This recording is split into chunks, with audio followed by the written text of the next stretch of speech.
After watching these videos, hopefully you understand why I didn't make you do a bunch of these for homework and that we just went over it once in class, and then I have these videos for you to follow so that on the take-home test you get the experience of solving a system of equations by hand at least once.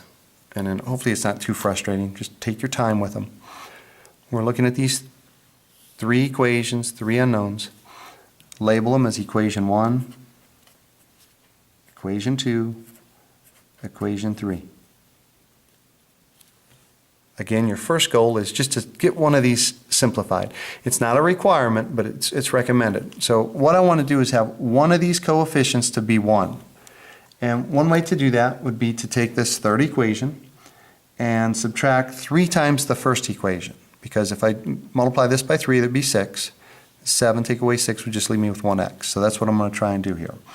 I'm going to take equation 3. I'm just going to rewrite it. I'm going to use a slightly different notation than the first one.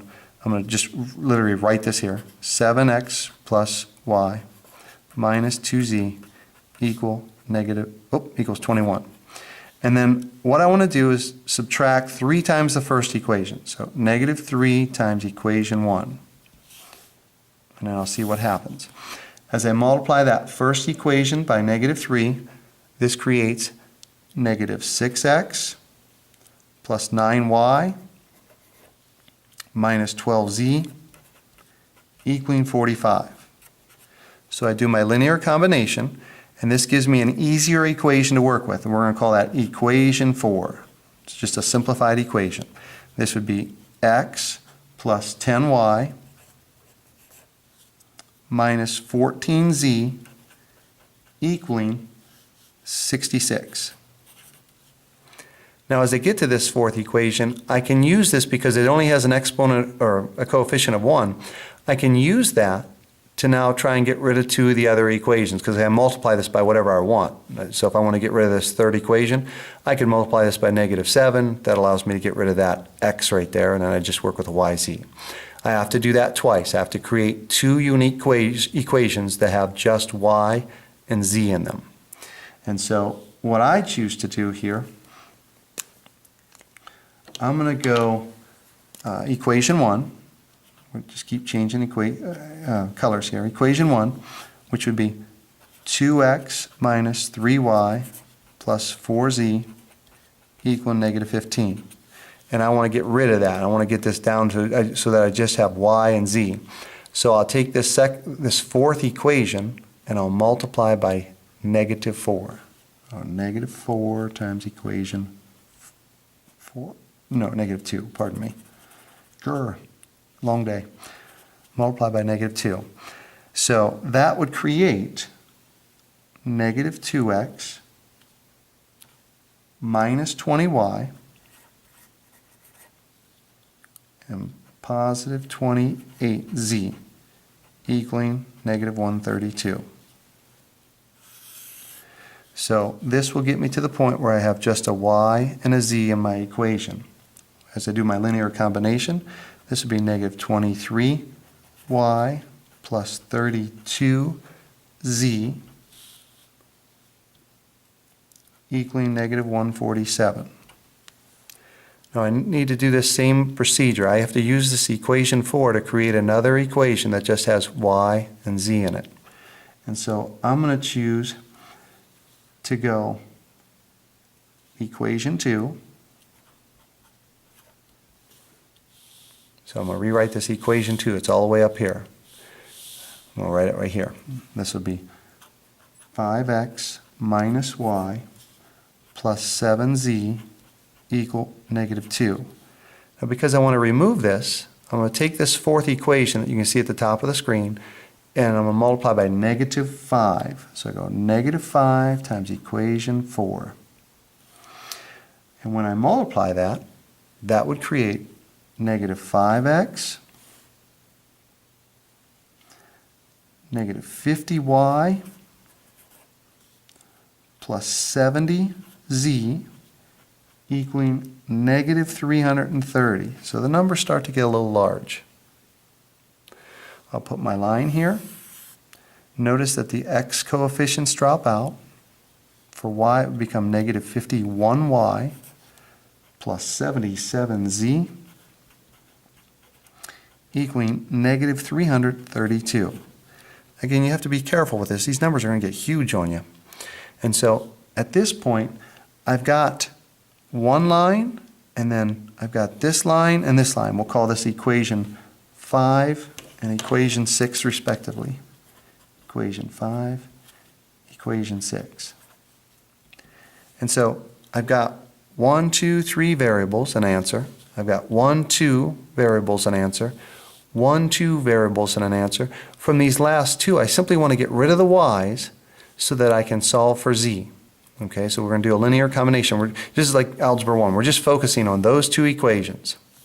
And what I'm going to do, I'm going to go to a new piece of paper since I filled this all up. I'm just going to rewrite these two equations.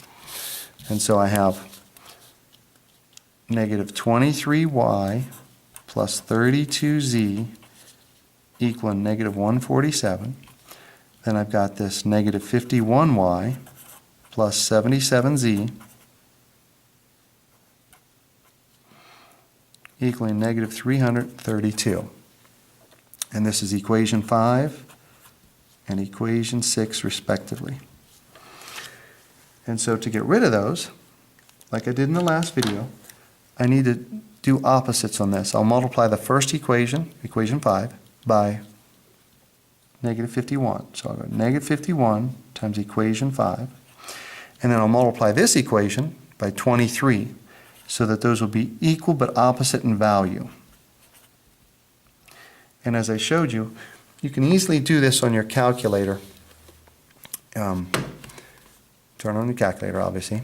And then if I'm going to multiply by negative 51, I'll go negative 51 times, and I call up these braces, it's second parenthesis, and I'm just going to use these coefficients here. So I go negative 23, comma, 32, comma, make sure you're hitting your comma button there, negative 147.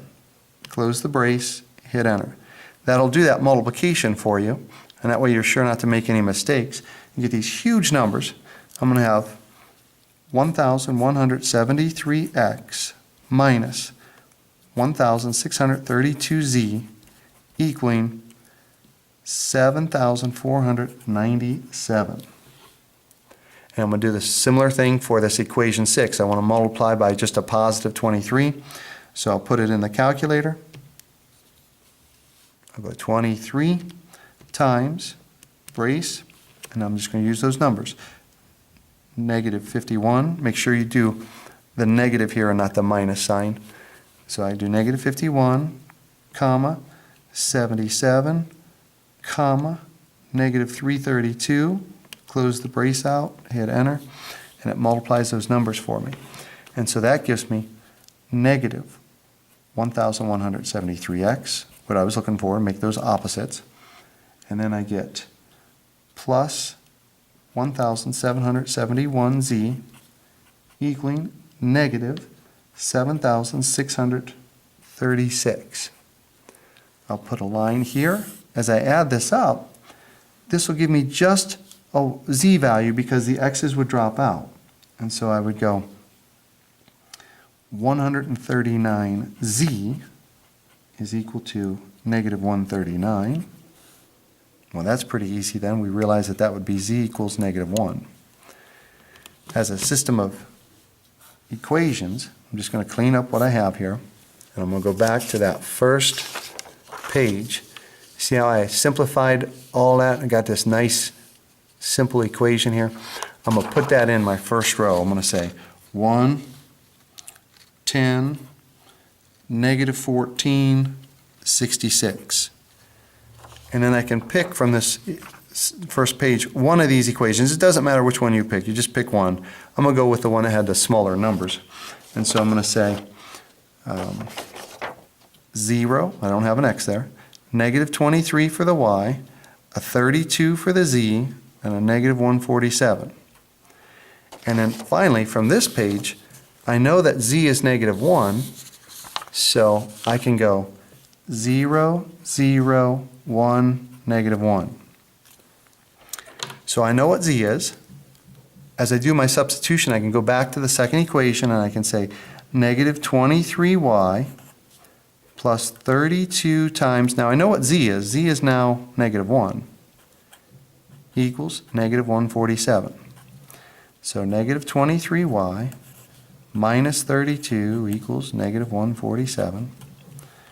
I can move that over, so I go negative 147 plus 32 gives me negative 115 is equal to negative 23y. I divide by negative 23, and I find out that y is 5. So now I know that z is negative 1 and y is 5. I'll go to that first equation. I'm going to be looking at this first line here, and I can write x plus 10 times y is 5, minus 14 times z, and z was negative 1, and that would equal 66. So I can say x plus 50 plus 14 equals 66. So x plus 64 equals 66. I'll move the 64 over. X would equal 66 minus 64. X is 2.